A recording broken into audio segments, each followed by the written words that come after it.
Di tengah sawah dan di tengah jalan desa yang begitu tenang, berdiri sebuah pabrik tahu rumahan yang menjadi denyut nadi perekonomian desa Kebocoran. Meski hanya satu, namun pabrik inilah yang menjadi gelombang aktivitas ekonomi dalam menyentuh perekonomian dalam segala lapisan masyarakat. Nah, di video kali ini kami akan mengajak kalian bersama melihat dan menyelami bagaimana satu unit usaha kecil mampu membentuk konsentrasi industri di desa Kebocoran.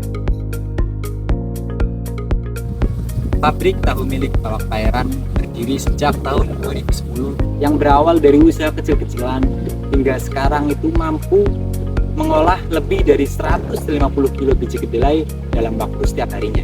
Produksi dimulai dari meredam biji kedelai, memasak, menggiling, lalu mencetak, hingga memasuki pengemasan, pemasaran. Dan tahu yang dihasilkan pasarkan atau didistribusikan ke pasar tradisional Banyumas dan juga sekitarnya. Meski hanya satu, pabrik ini telah menciptakan konsentrasi ekonomi mikro. Banyak warga sekitar yang bergantung pada pabrik ini, sebagai pekerja, pengangkut, penjual tahu keliling, dan warung gorengan.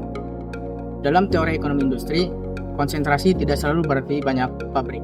Satu unit usaha yang menjadi pusat aktivitas ekonomi juga menciptakan efek aglomerasi. Dengan pendekatan ini, satu pabrik bisa menjadi katalisator ekonomi desa yang berkelanjutan. Untuk meningkatkan dampaknya, pastinya perlu strategi. Yang pertama, diversifikasi produk, digitalisasi pemasaran, pengelolaan limbah, hingga kemitraan dengan BUMDes. Pabrik tahu milik Bapak Pairan berdiri lebih dari 1 dekade lalu. Pabrik tahu rumahan ini menjadi sumber penghidupan utama keluarga Bapak Pairan dan beberapa pekerja sekitar. Meski berskala kecil, usaha ini tetap bertahan di tengah persaingan ketat dengan puluhan pabrik tahu lain di desa Kebocoran. Proses pembuatan tahu di sini masih menggunakan cara sederhana, namun syarat keterampilan. Pertama, kedelai direndam semalaman agar teksturnya lunak. Setelah itu, kedelai digiling hingga menjadi bubur halus. Bubur kedelai kemudian dimasak dalam kuali besar sambil terus diaduk agar tidak gosong. Uap panas mengepul menandai sari kedelai siap untuk disaring. Air kedelai hasil saringan itu kemudian diberi bahan penggumpal, yakni cuka alami, hingga berbentuk gumpalan putih lembut. Gumpalan inilah yang dipres dan dicetak menjadi tahu. Berbeda dengan tahu padat pada umumnya, produk khas Bapak Pairan adalah tahu kopong. Teksturnya lebih ringan, bagian dalamnya berongga tetapi gurih saat digoreng. Bagi Bapak Pairan, usaha tahu ini tidak hanya soal mencari nafkah, tetapi juga tentang warisan keluarga. Baginya, regenerasi adalah kunci agar usaha ini tetap bertahan di masa depan.